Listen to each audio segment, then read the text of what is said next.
All right. I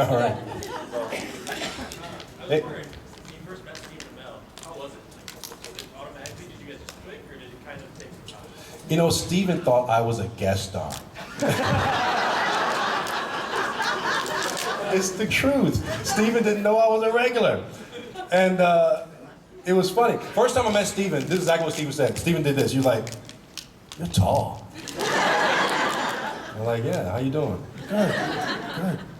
And the pilot was so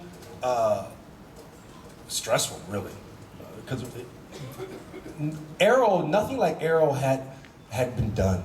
You know what I mean? Like they were really kind of going off of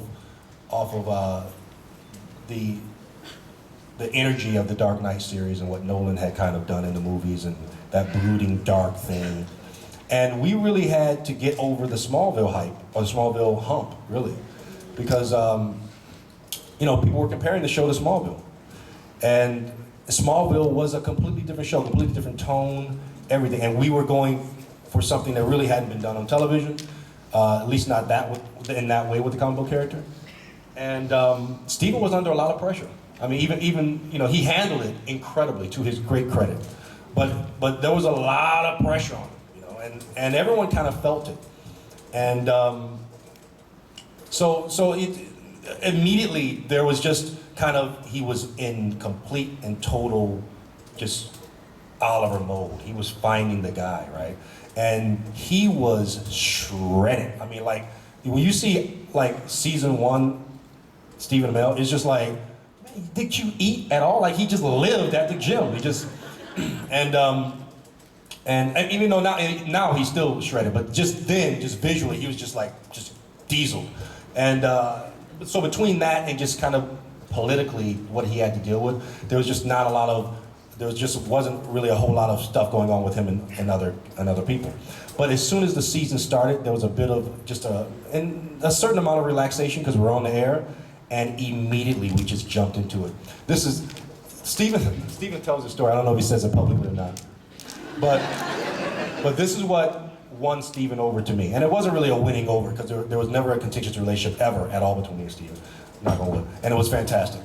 But there was a scene where he's in the Queen Mansion, and he's sitting down, and there's some other people in front of him.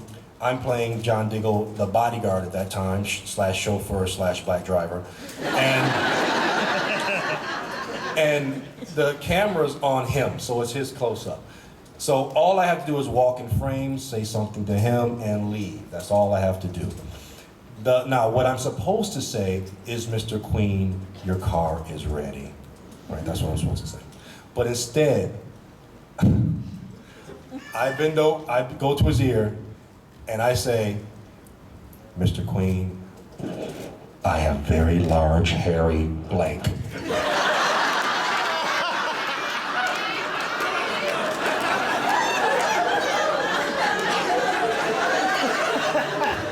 And Stephen is just like,